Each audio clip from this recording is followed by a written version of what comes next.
Overall, I feel the group can consider a Syrian tragedy to be a great success. While some elements were not presented exactly as we originally envisaged, I think the way we adapted and developed the piece as a group in response to the feedback and unforeseen circumstances was impressive.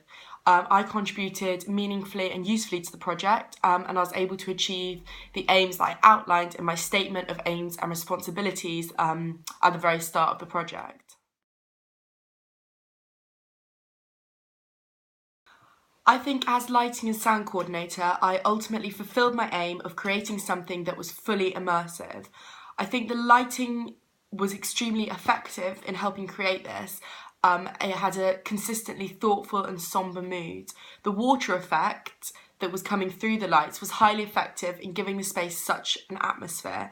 Not only did the dim blue lighting emphasise the severity and the darkness of the subject that we were exploring, but the colour blue also reflected the sea theme to the space, as well as being a colour that obviously connotes sorrow. The rippling effect on the fabric could have been emphasised more, and this was something drawn to our attention in the feedback after the piece. But with the technology available to me, I was proud of the effect that the water lighting had on the space.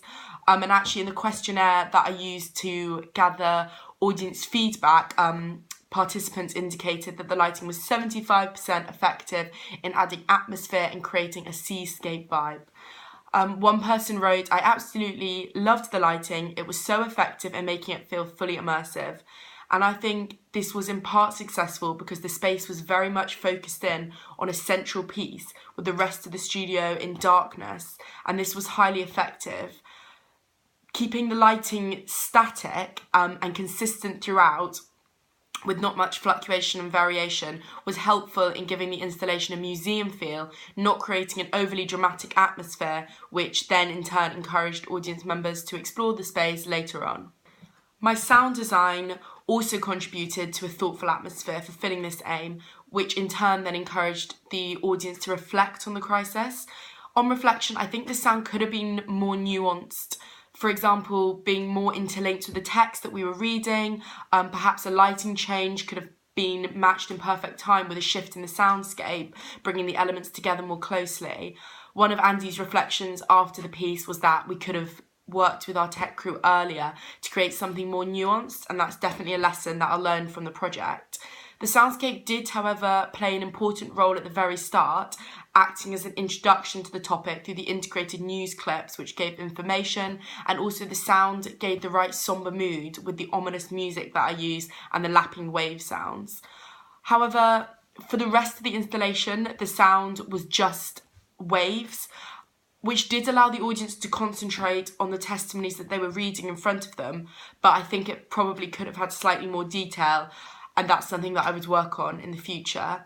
There was also a slight delay before the sound played at the very start of the piece, which again would have been solved with more rehearsals with the tech.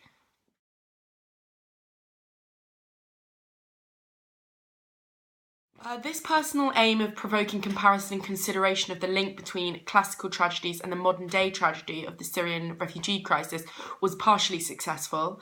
I think that on reflection, my decision not to have lines from Hecuba being played through the Bluetooth speakers and instead actually performing dialogue from Women of Troy was the right decision and was key in fulfilling this aim. I think it worked just as effectively in providing some comparison between tragic elements of a classical play and the contemporary horror of the crisis, because the lines that were used in the final piece appeared extremely relatable to the tragic loss of Alan Kurdi, and having us actually say them physically in the space just emphasises further. Such connection between these two made it clear that while things have changed since the time of writing classical tragedies, the horror and the human emotion from such tragic circumstances hasn't. And my personal role as sound and lighting coordinator was key in providing stimulation to this comparison, because it was the news clips playing in the soundscape that encouraged the audience to identify a similar detachment between classical tragic stage and the presentation of tragedy in the media today. There's a distancing effect with both. The audience were able to see the similarity between the two and therefore consider how the idiom of the tragic relates to modern day issues, and this was highlighted through the news clips in the soundscape. In the questionnaire, that I created to collect audience feedback, 70% of respondents answered yes to the question, was the link between the Syrian refugee crisis and the classical work of Euripides made clear? So I think this element was successful. The 3 respondents who answered no said that they didn't know where the text we were reading was from. So perhaps when I helped create the map handout, that information could have been made clearer on that. My own aim of creating meaningful content that would provoke thought and reconsideration of the refugee crisis was successful. I think personally my idea of creating the postcards and the photos and then my actual creation of those was extremely important. It made the installation look far more visually impressive and full.